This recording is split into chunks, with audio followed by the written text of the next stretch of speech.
ഇന്ന് നമുക്ക് ചീര കൊണ്ട് എങ്ങനെയാണ് പക്കാവട തയ്യാറാക്കാമെന്ന് നോക്കാം. അതിനായിട്ട് ഞാനിവിടെ 1 കപ്പ് ചീര എടുത്തിട്ടുണ്ട്.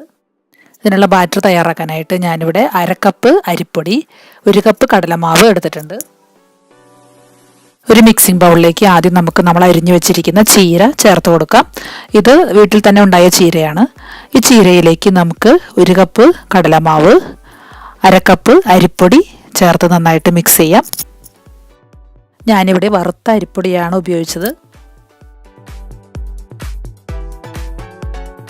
ഇതിലേക്ക് ഒരു ചെറിയ സവോള നന്നായിട്ട് ചെറുതാക്കി അരിഞ്ഞത്, ഒരു ചെറിയ കഷ്ണം ഇഞ്ചി, 2 പച്ചമുളക്, കുറച്ച് വേപ്പില ചേർത്ത് നന്നായിട്ട് മിക്സ് ചെയ്യാം.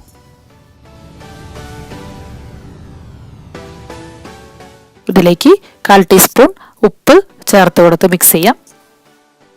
ഇനി ഇതിലേക്ക് 1/4 ടീസ്പൂൺ മഞ്ഞൾപ്പൊടി, 1/2 ടീസ്പൂൺ കാശ്മീരി മുളക് പൊടി, 1/4 ടീസ്പൂൺ ഗരം മസാല, 1/4 ടീസ്പൂൺ നല്ല ജീരകം, 1/2 ടീസ്പൂൺ കായത്തിൻ്റെ പൊടി ചേർത്ത് നന്നായിട്ട് മിക്സ് ചെയ്ത് യോജിപ്പിക്കാം.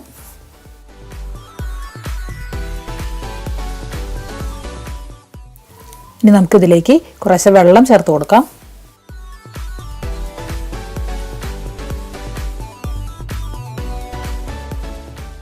ഞാനിവിടെ 1/2 ഗ്ലാസ് വെള്ളമാണ് ആകെ ചേർത്തത്. ഇപ്പോൾ പക്കാവടയ്ക്കുള്ള ബാറ്റർ റെഡിയായി കഴിഞ്ഞു. ഇനി നമുക്കൊരു പാൻ അടുപ്പത്ത് വെച്ച് ചൂടായി കഴിയുമ്പോൾ അതിലേക്ക് ആവശ്യത്തിന് എണ്ണ ഒഴിച്ചു കൊടുക്കാം.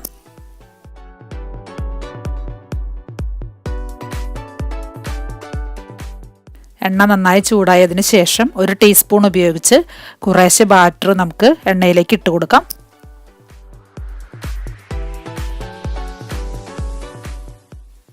ഒരു 1/4 ടീസ്പൂൺ വീതം ബാറ്റർ മാത്രമേ ഇടാവൂ.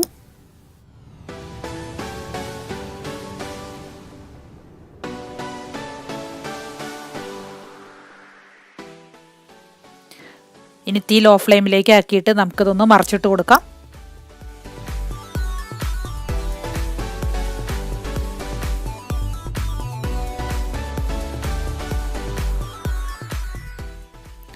നന്നായി മൊരിയുന്നത് വരെ നമുക്കിത് ഫ്രൈ ചെയ്തെടുക്കാം.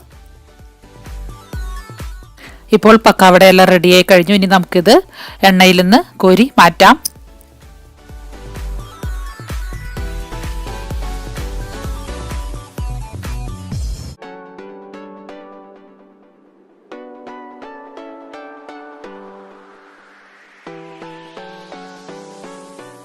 ഇനി ബാക്കിയുള്ള ബാറ്ററും കൂടെ നമുക്ക് ചൂടായ എണ്ണയിൽ വറുത്ത് കോരിയെടുക്കാം. ഇത് 5 മിനിറ്റ് കൊണ്ട് ആർക്കും തയ്യാറാക്കിയെടുക്കാവുന്ന ഉഗ്രൻ സ്നാക്സ് ആണ്. കുട്ടികൾക്കെല്ലാം നല്ലവണ്ണം ഇഷ്ടപ്പെടും. എല്ലാവരും ട്രൈ ചെയ്ത് നോക്കിയിട്ട് അഭിപ്രായം പറയണം. Thanks for watching.